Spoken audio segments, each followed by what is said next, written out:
And we are recording. Thank you, listeners, for tuning into the Barbell Nerds podcast. My name is Sean Santucci with my co-host, Will Rattel. Today, we are welcoming Coach Lee Taft to the podcast. Thank you, sir, for spending some time with us today. Oh, guys, I'm honored. You kidding me? This is so fun. You guys are awesome. And so, Sean and Will, thank you for taking the time to have me on. This will be fun. Yeah, it's an honor to have you because what I told you right before we started recording, you were probably one of the first coaches or presentations that I watched. And it's when you were talking about the plyo step, the hip turn, and all these different movement patterns that we get taught when we're playing sports to do. We get taught to not false step and to think about our first step and all that stuff. And it just, you were one of the first people to really get me looking critically thinking about all this kind of stuff. So yeah, it's an honor to have you on here. I really appreciate you taking the time. You got so much stuff going on, and we'll talk about it, but I really appreciate it, man. Oh, no, thank you. And I appreciate you mentioning that because that's, as we talked about that, I took a lot of hits for a lot of years, and then people started to say, well, wait a minute, I guess it does make kind of sense. And I'm like, well, I didn't invent it. I'm just telling you what I'm watching, and that's what it is. So, yeah. Well, actually, we can kind of just get to that right off the bat. So, yeah. The one question I had for you is: do you think the myth, I guess you could call it the myth of a false step or plyo step, do you think that's kind of starting to dissipate and go away a little bit in the sports world, or do you still feel like football coaches, basketball coaches, tennis coaches are still telling their athletes to think about that first step and they kind of demonize that false step? Yeah, great question. And I think it is gradually becoming more accepted that the human person, the athlete themselves, the human side, without being the athlete, just the natural fight or flight instinct, they're starting to realize the athlete isn't consciously making that move. They're just trying to chase a ball or an opponent or whatever. And when it happens naturally, I think coaches are starting to realize, like, well, yeah, I guess maybe there is some merit to it. But having said that, there still are coaches that do fight it. And I think they fight it because they were taught that it wasn't right. And their coach was taught that it wasn't right. So it's just a cycle that's never been broken. And I get it because you look at it and you say, well, geez, the foot's going backwards. Why would you want that?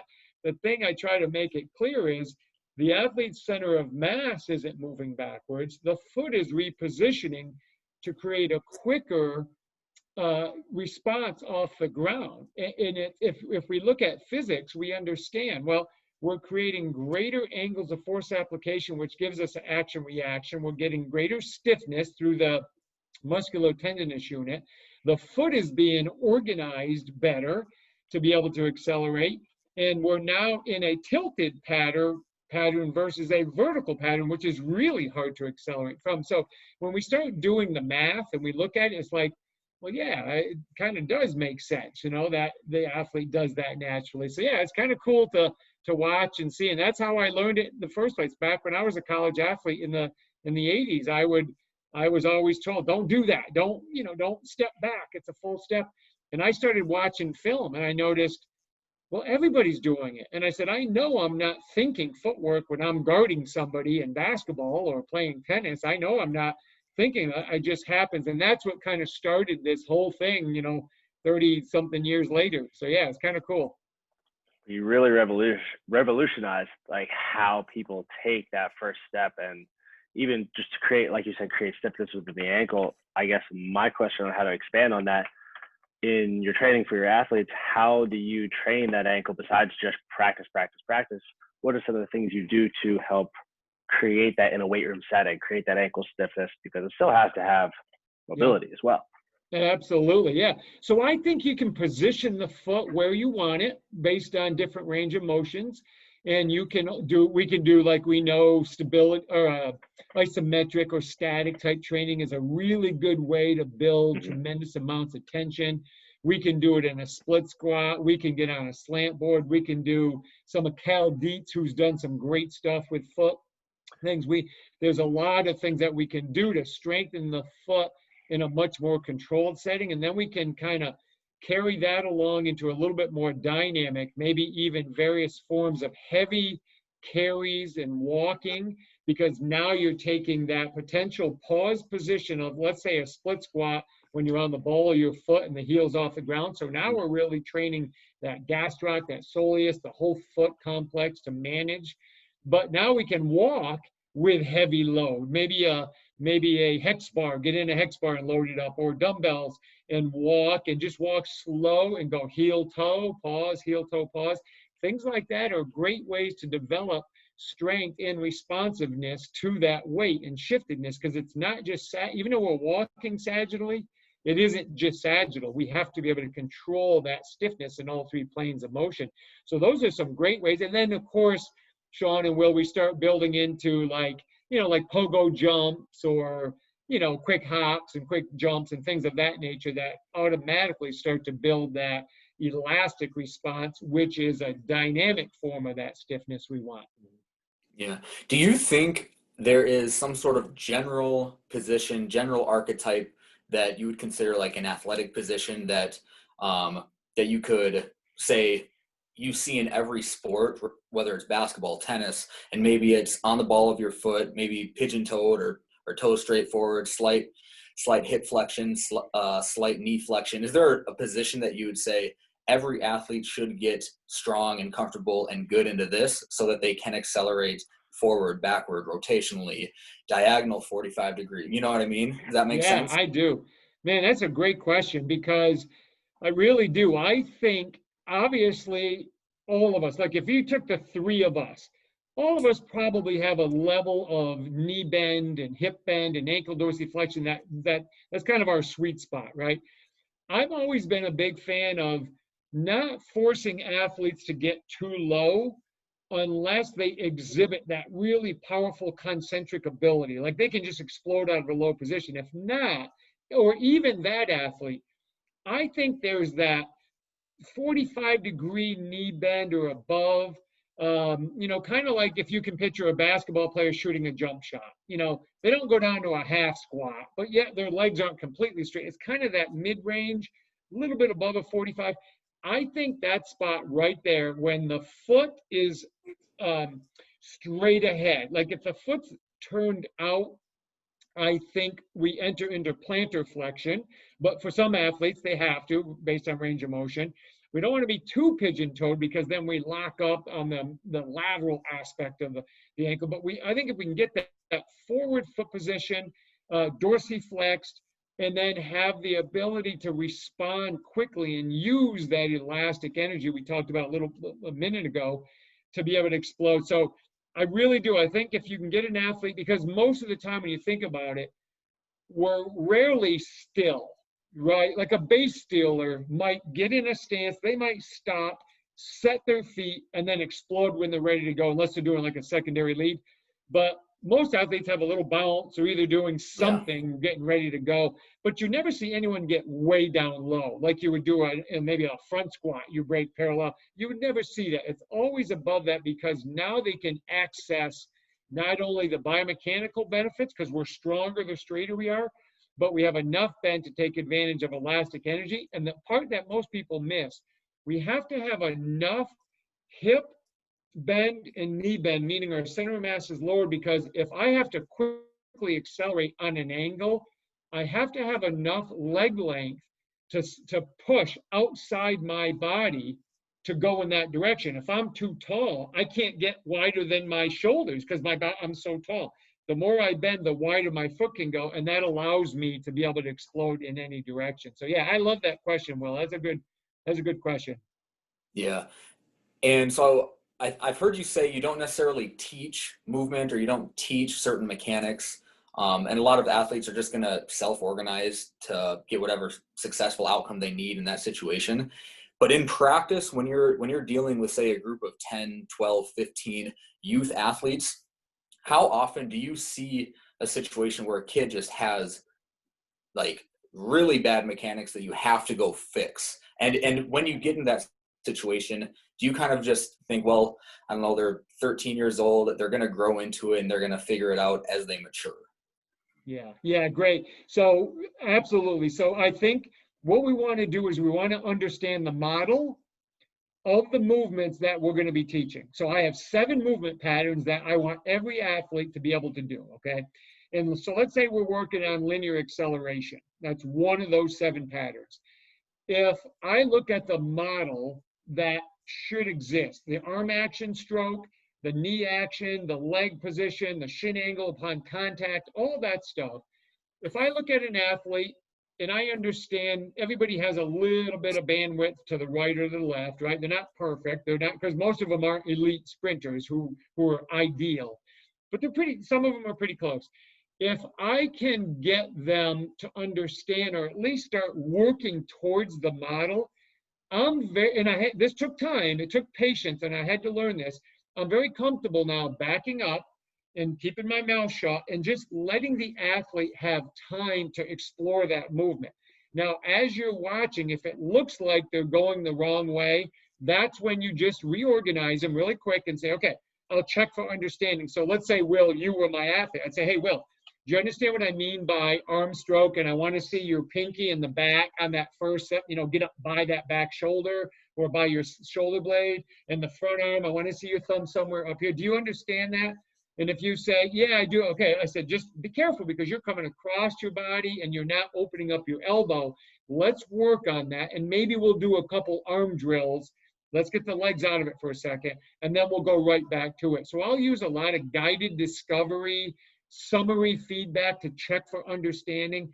It's kind of like when you teach a little youngster to ride a bike, right? When they first get on it, you know they're not going to be very successful, but you know if they keep doing it, they're going to eventually get it. And I treat coaching that way because I want it to be very implicit. I want it to be stored in their brain by them learning it versus me giving them rote memory.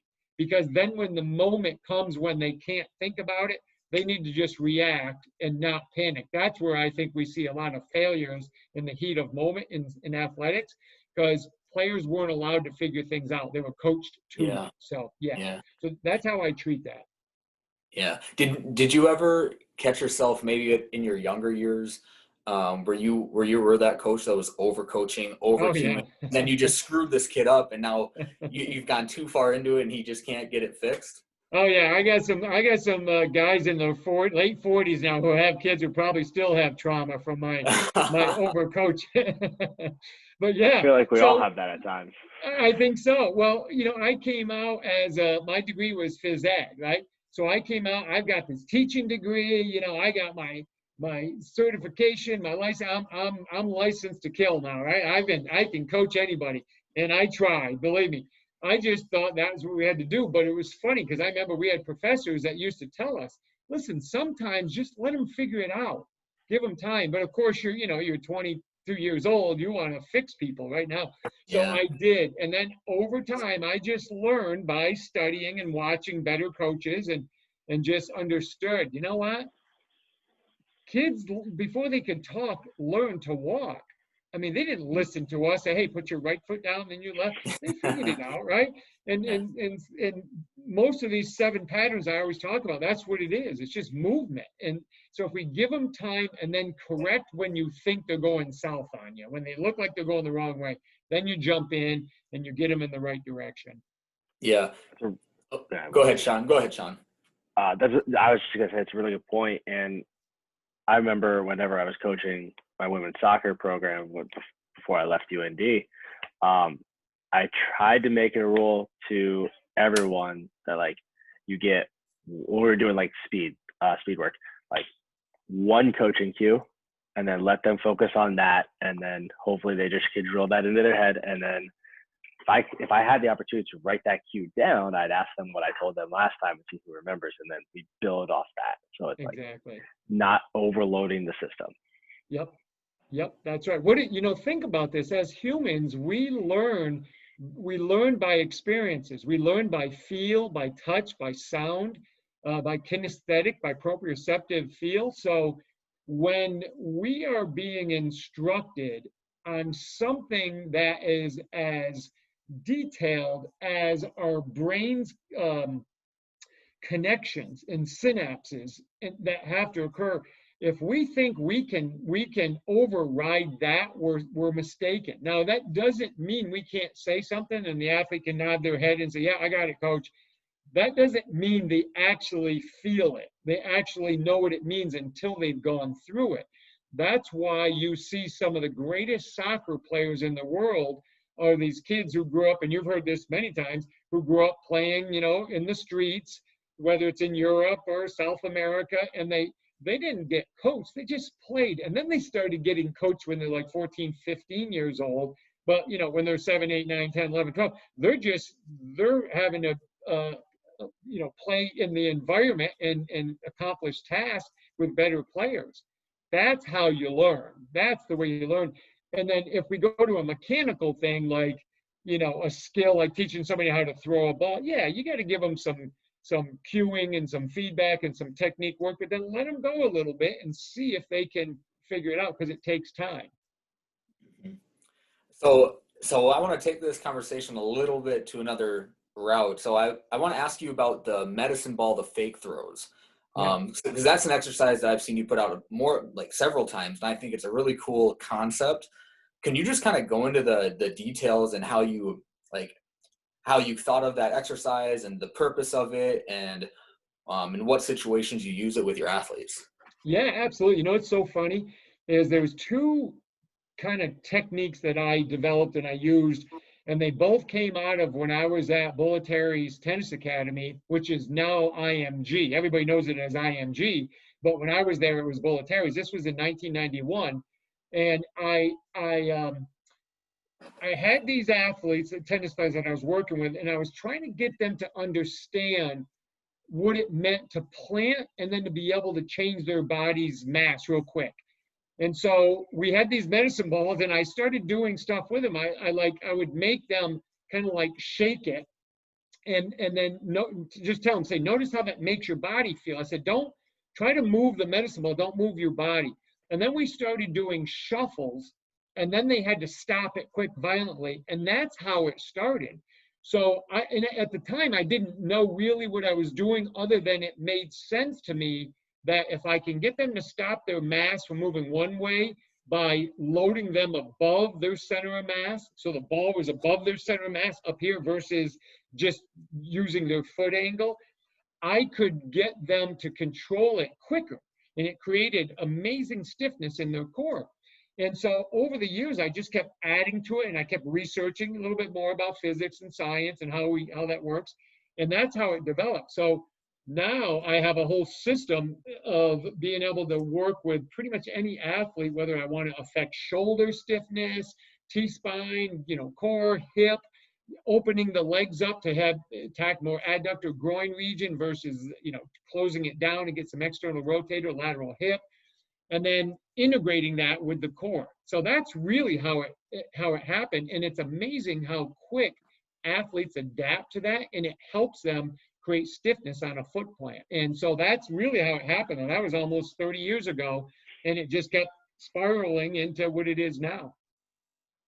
I like that a lot. I will admit, I apologize. I've never tried it, and I've never used it. Now I'm going to go tomorrow. I'm going to go try it. But have you done any research for different, weights of the medicine ball, like percentage of body weights? Is there something that you found that is the gold standard of weight compared to body weight, or is it kind of playing around with force application? Yeah, it really, I never dealt with it too much with their body weight, but what I looked at, and this is what I noticed, because here's the thing, you're dealing with 3 levels in the horizontal and the vertical vectors or planes, okay? So if I held the ball at my sternum, right up against my sternum, we're gonna call that a level 1. A level 2 would be half arm. A level 3 would be full arm extension, okay? So now, obviously, if I held a 6-pound ball and I held it against my chest and I moved it, it's not that intense. But if I did it at a level 3, that ball feels like a 20-pound ball, right? So the adjustments I make is based on how they can control their body when they start going through these movements. So let's say, Sean, you were doing a movement and I had you out at level 3, and I noticed it was just tilting you too much to say, Sean, hey, hold on, next rep, let's go to level 2. And if that cleans you up, I'm like, perfect, stay right there. And then you can say, you know what, it's starting to get a little bit easy. I would say, well, let's go up in weight. Let's get out of the 6-pound ball. Let's go to an 8-pound ball, but still stay level 2. Okay. And then I can adjust you that way. If I want to go out there, then I can say, let's go back down to level 6 or 6-pound or 4-pound, and let's go all the way out, and then I can challenge you there. And then the same thing vertically.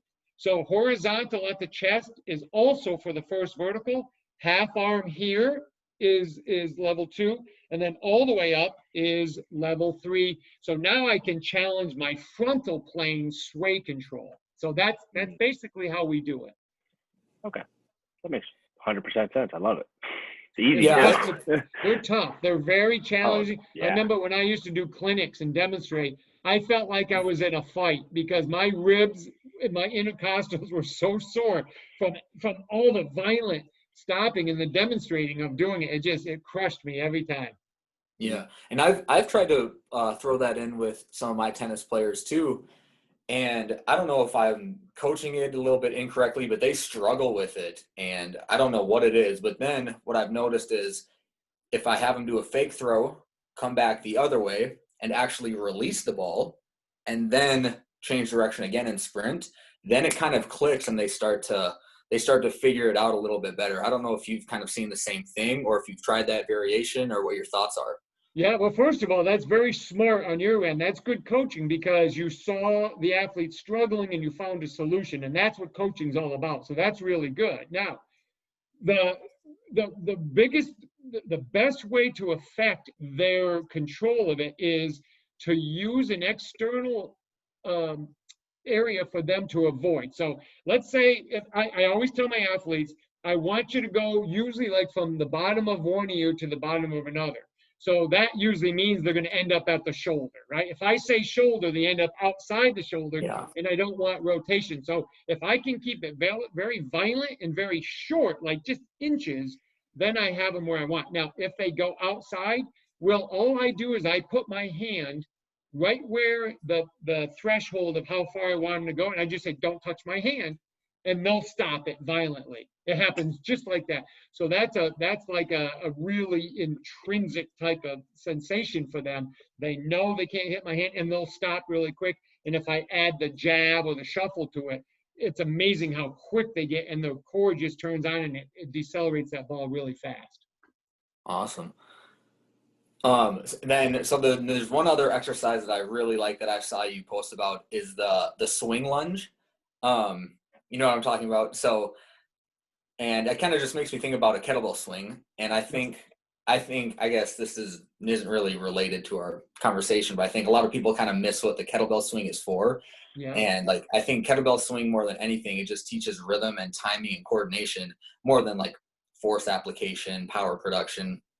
And so when I saw you do the swing lunge and you're swinging it outside of your body and you're in a lunge position and it's one arm, could you kind of just explain the purpose behind that, the concept, all the thinking you've put into that exercise as well? Yeah, absolutely. Yeah, thank you for asking that question because that's kind of it's a cool way to get your athletes, and for me, because I'm a big foot guy, I'm a big foot and ankle guy because that's what's touching the ground. That's what's telling the rest of my body what to do or what's coming. So let's say I'm in a left side lateral squat, a partial lateral squat, okay? And I just take my right hand, I'm on my right leg, right? And I just swing that outside my body and back versus using my left hand. I'm going to have a totally different sensation with my foot, controlling pronation, supination. I'm going to have a different sensation of getting into my right posterior hip, right? Because if you can imagine me doing a lateral squat, right? Now I add that kettlebell or a dumbbell swing, all of a sudden I'm fighting this frontal plane momentum, this artificial momentum. I'm fighting transverse plane, and it's going to tell me really quickly what kind of range of motion my athletes have and what they can control. Because what you'll see is rather than being able to glide through that, they'll start to rotate out of it. Because they can't get into their hip anymore, so they start rotating the spine, and they're like, okay, well, that gets me there. I'm like, well, that's not what I want. So then we know we have to work on that hip. And I have to know, though, because sometimes it might be their foot isn't allowing them to stay stable. They just might have really bad sensation with their foot, or it could be literally they're just not getting into the back of their hip very well. And so that's why I love it. And plus, it's a great contralateral core trainer, just like the fake throw type stuff. Mm-hmm. Like it. And this is just from what I've noticed. I do myself a lot of barefoot training with a lot of my athletes, especially from a speed perspective, whether it's running hills, whether it's just like literal sprinting on turf or grass or anything like that. How often do you change, if ever, the surface that they're sprinting on, take their shoes off? Because we all just walk around in foot prisons, if you ask me. So how do you change that dynamic? Because they're playing in their tennis shoes, they're playing in their cleats, they're playing in their spikes, whatever you want to call it, whatever they're wearing. What's your process of going around that, or do you take the shoes off and everything? Yeah, absolutely. I have a player that I'm working, not so much now. I don't have many athletes now just because of the situation we're in, but I have an athlete I work with, baseball player, and he starts with his shoes off. And in my garage, I have the plyoaerobic flooring, so I can protect him. He's not on concrete. So we roll his feet, we take care of all that stuff. And then we do all his three-dimensional warm-up type stuff, barefoot reaches and balance work. And then we'll do some of the A-series exercises with him barefoot, or he's in his socks. But I'll give you a better example. When I used to coach track and field, I would try as much as possible to get my athletes out of their shoes and on the grass. And we would do things on the grass. And even if I had them in their shoes, we would go on the grass at times just to give them a different sensation. And the grass we went on was not really soft. So it wasn't like they were on, almost like a sand type feeling. It was very low cut grass, pretty solid ground, but it was still softer than the track. And so we would do a lot of exercises there. We would get up to speed, sprinting and some whisper type runs, ins and outs, flies and things like that. And then I do like to go, as we work on them, we build up, I do like to get into some jumping on a nice surface for the athletes, just so they actually experience the feel of the ground. Because like you said, a lot of people, they just don't ever go barefoot anymore. They don't experience that. So I would try to build them, but I think it's good if you can change surfaces. I think that helps them. Yeah, it makes a massive difference being able just to, even if you take a slow motion video of people doing like little mini plyo hops, like the way the foot, the way the big toe, the ankle interacts with the ground, like you don't see that when they're wearing their shoes, which everyone always wears their shoes all the time, especially basketball players who are never without shoes. Basketball players live in those shoes that they wear. They never take them off, and they got their ankles taped and braced. It's awful. It is too. Yeah. So Lee, we got a little bit of time left.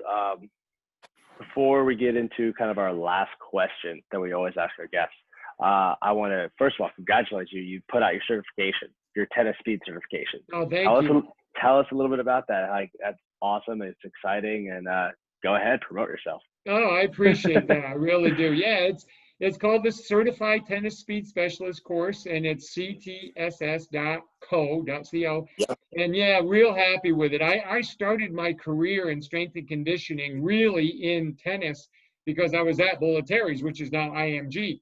And that was in 91. And then I went to another tennis academy. Then I worked a little bit at University of Kentucky with their program. And then I've worked with so many tennis players. But we just moved back down to Florida about 3 months ago. And I've been wanting to do more with tennis, but I was living in Indiana for a while. So I was like knee deep in basketball all the time and everything else there, all other sports. But we got back down here and the timing just felt right. So we dove into this project that took us a long, long time. It was a very arduous project. And so we just released it. And yeah, real proud of it, real happy. And it's probably one of the first certifications that's geared just towards tennis speed and how you can train movement from warm-ups to assessments. There's a very detailed assessment, and just all the facets of breaking down tennis speed. So yeah, I appreciate you letting me share that, but it was a lot of fun, and hopefully people really enjoy it. I think it's going to be a great addition to anyone's training program. I know Will works with tennis right now at UND, so there you go, Will. Yeah, and before we get to our last question, I have one more for you. But so like Sean said, I work with tennis players at UND here, and I see them 4 days a week. And what they do is they go practice from 2:30 to 4:30, and then they come to lift after. And the training age is so diverse. Like there's some kids who come in as freshmen, they've never even seen a weight room before. And then there's some kids who maybe have 2 or 3 years of training experience with them. And most of what I do is just general strength training, trying to get their tissue strong, but it's really nothing special. And I guess what advice would you have for me as far as working with tennis players in the weight room? What qualities do you think they should be addressing, especially when they're coming from practice first and they spend 2 hours on the court and they're probably a little bit fatigued? Yeah. No, that's great, and it is that puts us in this profession, and you in this case, it's tough to get them after they've gone through practice. And I would say, and the one thing that I try to do, I'm real big on bilateral training and unilateral training. I think athletes need to do it all, right? But I spend a lot of time with my tennis athletes in unilateral training because I can reduce the relative load. But because it's unilateral and I can vary their stances, let's say they're doing a cable press or a cable row, I can put them in a stance that can really initiate some great core work, great control of rotation if we want.